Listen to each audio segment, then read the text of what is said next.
Hola, ¿qué tal? ¿Cómo están, amigos de Costamed? Les habla Antonio Buensuceso.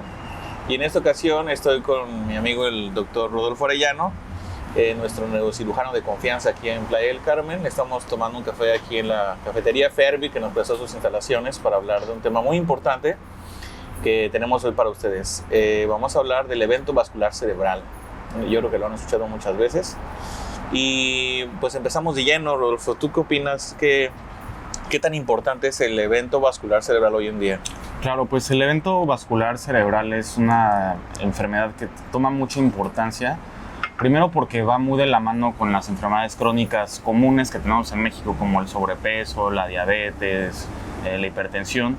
Y este EVC o evento vascular cerebral se convierte en una de las principales causas de discapacidad y una de las principales enfermedades neurológicas. Entonces es un tema que tiene mucha relevancia y además es una enfermedad que va a ser muy importante la identificación oportuna, o sea, la atención, identificar rápido los casos para que puedan recibir una atención inmediata, porque pues cuando vamos a ir platicando de que el tiempo es oro en el cerebro, o sea, mientras más rápido se tiene un paciente, más probabilidades de tener una resolución positiva e incluso recuperar funciones y tener una vida normal. O sea que esto puede ser fatal. Puede ser fatal. Desafortunadamente el cerebro es un órgano muy sensible que cuando hay una pérdida de circulación y no hay una oxigenación adecuada, inmediatamente empieza a presentar síntomas y muchas veces el desenlace final es la muerte. ¿De qué depende de que un EVC tenga un desenlace fatal o un desenlace optimista? Pues como dijimos ahorita, de la identificación temprana y la activación correcta del sistema de emergencias. Para que los amigos de las redes sociales nos entiendan, ¿qué es el evento vascular cerebral? El evento vascular cerebral es un término que abarca principalmente dos grupos de enfermedades. Una que son las hemorragias cerebrales, lo que la gente comúnmente llama un derrame, que es una ruptura de una arteria, de una vena o una estructura vascular en el cerebro que ocasiona un coágulo, un sangrado cerebral. La otra rama del EVC pues son los accidentes vasculares cerebrales isquémicos, lo que quiere decir que son infartos en el cerebro. Entonces, por un lado tenemos las hemorragias y por otro lado los infartos. ¿Por qué se agrupan o se estudian o se habla de ellos en conjunto? Porque los síntomas son muy similares. O sea, nosotros a la hora de revisar a un paciente, platicar con él, explorarlo, no tenemos bien factores o no hay una manera clara de diferenciar si es un infarto o una hemorragia hasta que hagamos otros estudios de imagen. Entonces, ¿cuál es la presentación de este EVC, ya sea hemorrágico o infarto, o sea, derrame o infarto? Generalmente los pacientes tienen una afección en el movimiento, en el lenguaje, y lo vamos a ver con un paciente que pues deja de moverse, deja de hablar de manera correcta y pierde la fuerza en la mitad de su cuerpo. O sea, lo más frecuente que le pase a un compañero de nosotros, a un ser humano, que si le dices que tiene un coágulo en el cerebro, un sangrado en el cerebro, es que de repente no mueva una parte del cuerpo. De repente, o sea, de inicio súbito, se presenta un déficit neurológico que es lo más común, un déficit en el lenguaje. O sea, el paciente no puede articular las palabras de manera correcta, no puede tener un orden en las palabras para hacer una oración. Y, como dijimos, la parálisis o la pérdida de la fuerza, que generalmente es en la mitad del cuerpo y casi siempre toma la cara y, por ejemplo, el brazo o la pierna. O sea, es la mitad del cuerpo la que se pierde, además de problemas del lenguaje. En el momento en que un paciente tiene alteraciones en la fuerza, alteraciones en el lenguaje, se tiene que activar el sistema de emergencias, que es el primer paso para darle una atención médica a este paciente. ¿Y cómo se activa? Entonces, lo básico es activar el sistema de emergencias llamando al 911. O sea, 911, reportar que se sospecha de un EVC o de una enfermedad cerebral, y ya la persona que recibe esas llamadas va orientando de qué es lo que se tiene que hacer inmediatamente, toma los datos, todo para que llegue una ambulancia al lugar, y se debe de activar todo un sistema de emergencias para que cuando el paciente llegue al hospital ya sepamos que viene un paciente con tal o cual síntoma y se tienen que empezar a ver cuáles son los estudios y el tratamiento que va a necesitar. O sea que es una emergencia, tengo que llamar a la ambulancia rápido. Definitivamente es una emergencia, es algo urgente activar el sistema de emergencias, llamar al 911, reportar Y mientras más rápido y mejor hagamos estos pasos de llamar, accesibilidad al sistema y todo esto, mejor va a ser el pronóstico del paciente. ¿No recomendarías que yo lo intentara llevar? Si mi familiar se pone mal y yo me desespero y quiero llevarlo al hospital yo. Se puede hacer, sobre todo, por ejemplo, estamos cerca de un hospital o ya conocemos cómo funciona más o menos el sistema hospitalario, pero muchas veces estos pacientes son, o sea, por la pérdida de la fuerza tienen caídas, tienen golpes, tienen baja oxigenación. Entonces, la idea de que se trasladen en ambulancia es que además tengan todos los cuidados prehospitalarios, o sea, una buena oxigenación, a lo mejor se pueden empezar a administrar soluciones, hidratar al paciente desde antes de que lo tengamos ya en una sala de urgencias. O sea, yo hago la llamada y no puedo hacer otra cosa más que esperar. Lo ideal es esperar, o sea, hay que ser, primero activar el sistema de emergencias, ser paciente y confiar en que el sistema está creado o diseñado para que el paciente tenga una mejor atención. ¿Qué podemos hacer en la casa? Realmente no hay mucho, porque lo que va a necesitar el paciente es oxigenación, hidratación, estudios de imagen y ver si es candidato a algún tratamiento invasivo. Entonces, nuestros compañeros y amigos de Costamed, cuando tengan un paciente con un déficit motor de la cara, del brazo, del cuerpo, llamen al 911 y pidan su traslado al Hospital Costamed. ¿Qué va a pasar cuando ellos lleguen a urgencias? Cuando tenemos un paciente así que llega a urgencias, inmediatamente tienen que pasar a un área de choque para una atención completa, inmediata, y se tienen que hacer estudios de imagen para confirmar la sospecha del diagnóstico. O sea, tenemos un paciente, tiene un problema en el lenguaje, en la fuerza, nosotros sospechamos que tiene un problema en el cerebro. ¿Qué tenemos que hacer? Pues como decíamos, si hay dos ramas o hemorragias, infartos, tenemos que ver qué es lo que le está sucediendo al paciente. Y pues el estudio inicial básico es la tomografía de cráneo.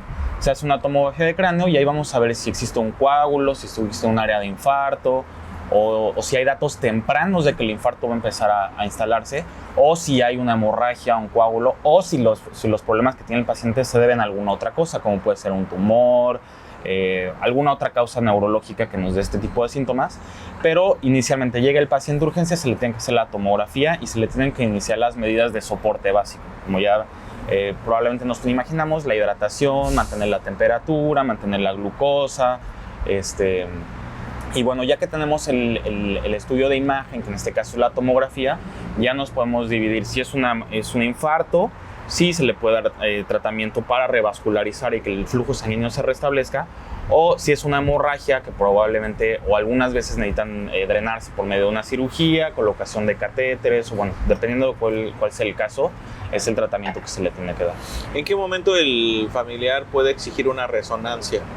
¿O es mejor? La resonancia magnética es un estudio que nos va a dar más definición en algunas áreas del cerebro y nos va a ayudar a determinar cosas como la oxigenación, el movimiento de fluidos dentro del cerebro, y nos puede dar un poco más de información en el caso en que la tomografía no sea clara o en la tomografía no esté disponible. Si no hay un tomógrafo disponible, si la tomografía inicial no es muy clara, nos da lugar a dudas de qué es lo que estamos viendo, se puede hacer una resonancia magnética, pero la resonancia magnética es un estudio que, por darnos más información y otro tipo de tecnología, es un estudio que tarda más en hacerse. Una tomografía se hace en 5 o 10 segundos, el barrido, y una resonancia magnética nos va a tomar 30, 40 minutos, a veces más.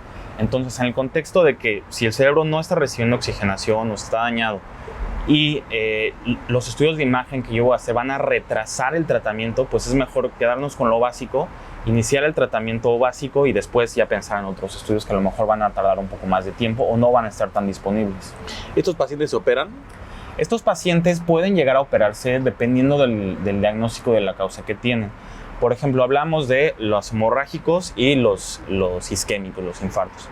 Los hemorrágicos, si tenemos un coágulo que está creciendo mucho, que está invadiendo hacia la circulación del líquido del cerebro, o si tenemos un efecto de masa, o sea que el coágulo es tan grande que empieza a apretar las estructuras alrededor del cerebro, ahí se vuelve un candidato a cirugía, ya sea para quitar el coágulo, para controlar lo que esté sangrando.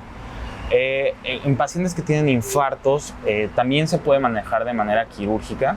Lo que se puede hacer es pues desde tratar de resolver la causa del infarto, que sería en este caso retirar el coágulo que está tapando una arteria y está ocasionando el infarto, Eso se hace por vía endovascular, o sea, a través de la arteria, a través de una punción en la arteria femoral, se coloca un catéter y ese catéter nos puede ayudar a jalar o a quitar el coágulo. O podemos enfocar las cirugías a control de lesiones secundarias. ¿Qué quiere decir esto? Cuando el cerebro se infarta, deja de recibir oxígeno y empieza a hincharse, aumenta de tamaño. El cráneo, al ser una cavidad rígida y cerrada, cuando hay algo que aumenta de volumen adentro, pues aumenta la presión, y al aumentar la presión disminuye la sangre que entra al cráneo. Entonces, en estos casos se puede hacer una cirugía para darle espacio al cerebro, que tenga más territorio hacia donde expandirse al momento de hincharse y no le deje de llegar sangre al cerebro. En este caso tan concreto hablaremos de una craniectomía, que es hacer una ventana de hueso en la cabeza para permitir que el cerebro se expanda. Entonces, muchas veces la cirugía no solamente va dirigida a la causa del problema, sino también a darle al cerebro las condiciones óptimas para que se pueda recuperar.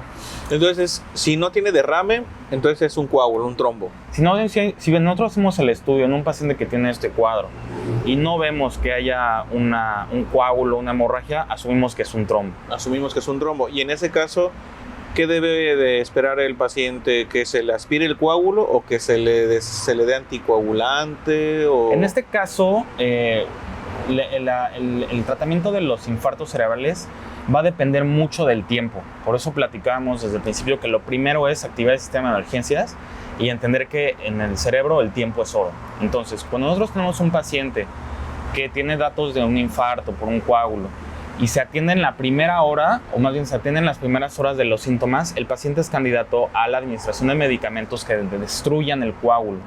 Lo deshacen y entonces al deshacerse el tapón, por así decirlo, la sangre vuelve a circular y la oxigenación del cerebro regresa a la normalidad. Sin cirugía, pues. Sin cirugía. Esto solamente es administración de medicamentos. Pero el problema es que estos medicamentos, al destruir coágulos, si una arteria está rota, si tenemos algún riesgo de que pueda sangrar, pues el riesgo aumenta, porque son medicamentos que destruyen coágulos.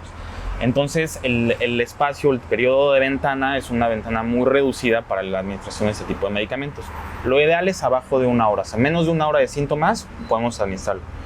Ya cuando se empieza a hacer un tiempo un poquito más largo, entre 1 hora, 6 horas, entran en juego otros factores como las enfermedades del paciente, la edad, si toma algún otro medicamento, si ha tenido alguna cirugía reciente. ¿Para qué? Para nosotros ver si es candidato que se le administren estos medicamentos, que se destruya el coágulo y tratar de restablecer la circulación cerebral. Cuando por alguna razón el tratamiento se va retrasando, a lo mejor un paciente que viene de muy lejos, o que el cuadro clínico no fue muy claro desde el principio, que las imágenes no dan el resultado tan definitivo, pues el periodo de tiempo empieza a alargarse, pero empiezan a entrar en juego otros métodos que no son solamente los medicamentos, sino que se puede decir, como platicamos hace rato, meter un catéter para tratar de quitar el coágulo, que eso se llamaría una trombectomía mecánica, o a largo plazo se pueden hacer otros métodos, como por ejemplo revascularización cerebral, hacer como si fuera un bypass, o se pueden hacer transposición de vasos para tratar de recuperar el flujo sanguíneo. ¿Y mi paciente va a ser el mismo después de esto? Aquí volvemos al punto, es muy importante el tiempo. Generalmente los pacientes que se atienden en las primeras horas tienen un mejor pronóstico funcional, porque ¿qué es lo más importante para nosotros? Primero, salvar la vida del paciente, pero secundario, y también a la misma altura de importancia, pero en segundo nivel, es el pronóstico funcional, o sea, que el paciente pueda regresar a sus actividades, que vuelva a mover el brazo, pues. Sobre todo que pueda ser autónomo otra vez, ¿sí? O sea, que pueda vestirse, que pueda comer solo, que pueda tener una vida pues sin depender de otras personas. ¿De qué depende esto? 1, del tiempo de atención, y 2, de la magnitud del daño que ocasiona el infarto en un primer lugar. Porque no es lo mismo un infarto pequeño, localizado, que a lo mejor va a ocasionar que en el momento agudo el paciente pierda la fuerza, por ejemplo, solo de una mano, no de todo el cuerpo. Entonces el daño inicial es menor, pues lo que nosotros esperamos es que el paciente se recupere de una manera mejor, ¿no? Si el infarto, si la hemorragia es más grande, pues las probabilidades de que se recupere son menores, pero aún así existen. ¿De qué depende de la recuperación? Ya dijimos del tiempo, de la localización. ¿Y qué puede hacer el paciente para mejorar su pronóstico? Pues el control de sus enfermedades. Decíamos al principio que el EBC está muy relacionado con enfermedades como la obesidad, la hipertensión, la diabetes. Entonces, si un paciente ya tuvo un problema isquémico, un infarto, mientras mejor controladas estén sus enfermedades de base, mejor va a ser el pronóstico que va a tener en su funcionalidad. Cuidar su alimentación, tratar de mejorar su salud general por medio de la actividad física. O sea, nosotros ya sabemos que mientras más ejercicio hagamos, una vida más dinámica, nuestra recuperación ante todas las enfermedades va a ser mejor porque nuestro metabolismo está trabajando mejor. Entonces, cuidar de las enfermedades de base, cuidar su alimentación, cuidar el ejercicio, y todo esto nos va a ayudar a que el paciente tenga una recuperación más positiva.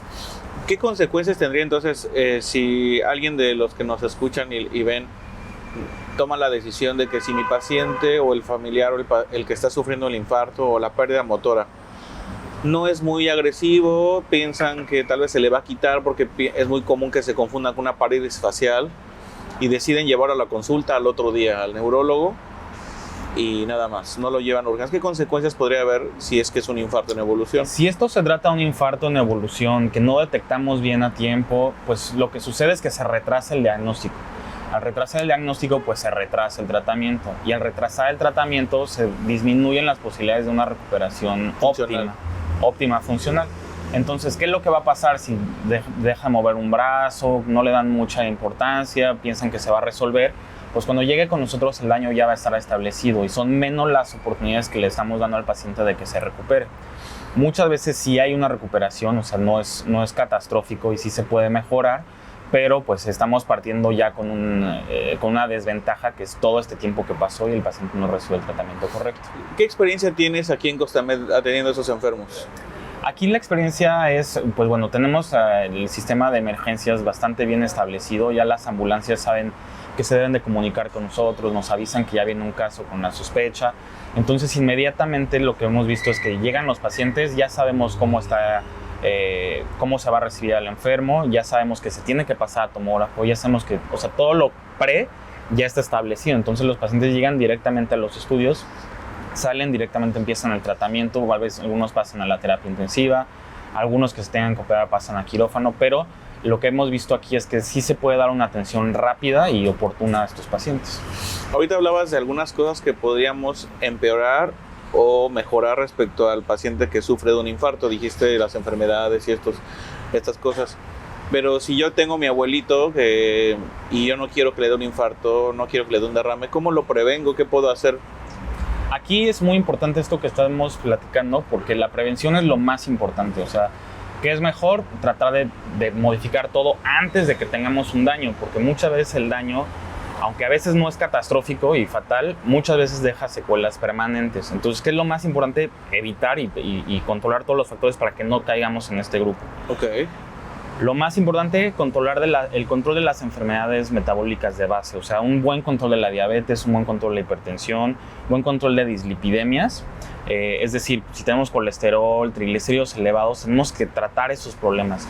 Tenemos que llevar o tratar de mantener una dieta lo más sana posible. Y ahorita lo que se sabe es que una dieta fundamentalmente basada en alimentos de origen vegetal nos va a tener una disminución en el riesgo cardiovascular, o sea, va a prevenir contra infartos y también contra infartos cerebrales y derrames cerebrales. Entonces, una buena alimentación, control de las enfermedades de base, la actividad física que ya decíamos hace rato. Se recomienda que por lo menos 30 minutos al día, durante 3 veces a la semana, hagamos una actividad física. La que sea. Aeróbica. Se recomienda más que sea aeróbica, o sea, caminar, correr, nadar, saltar la cuerda, bicicleta, todo lo que implica un movimiento constante, lo que va a hacer es que aumente de manera controlada nuestra presión arterial, nuestra frecuencia cardíaca, y eso hace que la sangre circule más en todos lados, mejorando el metabolismo hepático, renal, en el cerebro. Todo el cuerpo se beneficia de este ejercicio y disminuye el riesgo cardiovascular, entonces disminuye el riesgo de presentar algunos de estos problemas. ¿Y no puedo tomar algo para prevenirlo?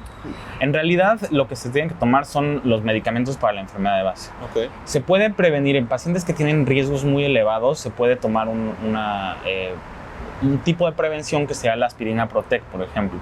que son medicamentos que van a evitar la formación de coágulos en todo el cuerpo. Pacientes que tienen problemas cardíacos, hipertensión, son candidatos a tomar este tipo de medicamentos precisamente para eso, para disminuir las posibilidades de formación de un coágulo.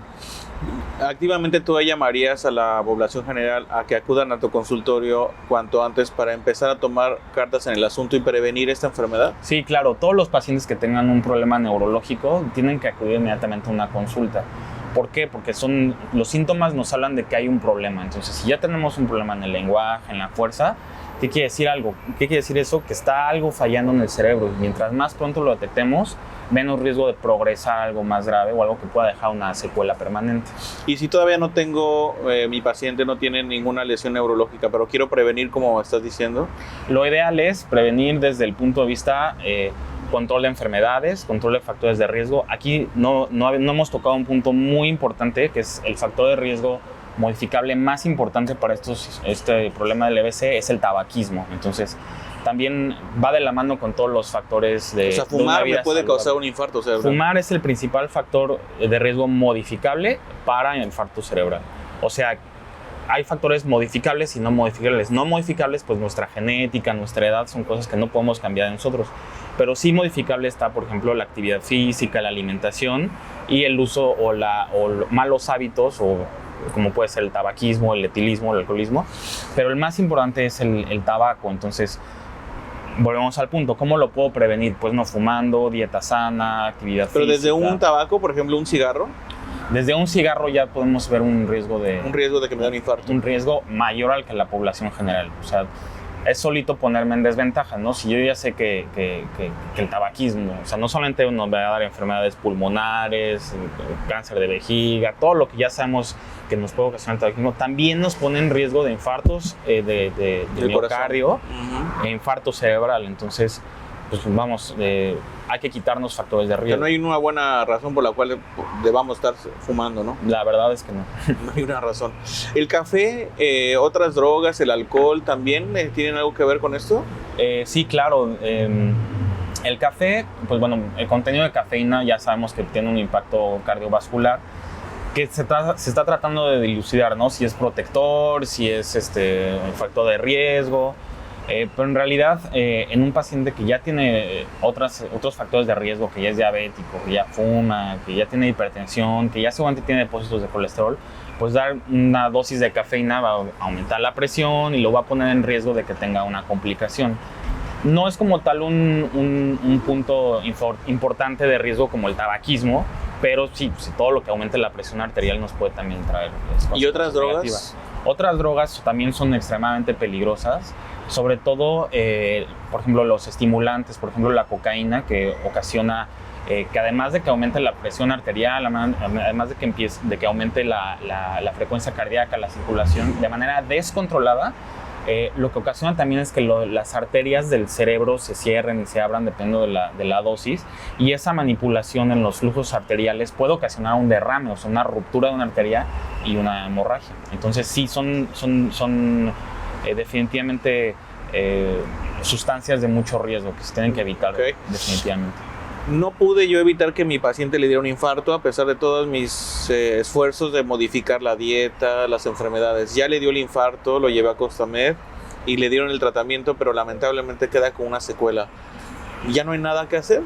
Esto es muy importante porque la mayoría de las enfermedades neurológicas van a dejar una secuela. ¿Por qué? Porque el cerebro ya hace daño. Entonces, ¿de qué depende que una secuela sea, digamos, leve, por así decirlo, o una secuela discapacitante que sea grave? Depende del esquema y del plan de rehabilitación, ¿okay? Entonces, el esquema y el plan de rehabilitación va a tener dos niveles. Uno es que el cerebro se recupere de la manera, o sea, metabólicamente y estructuralmente se recupere. Para esto podemos dar algunos medicamentos que son precursores de la regeneración neuronal. Podemos dar medicamentos que aumenten el flujo sanguíneo en las áreas del cerebro que se tienen que recuperar. Y estos medicamentos, este tratamiento lo que va a hacer es tratar de que el cerebro regrese a su estructura normal.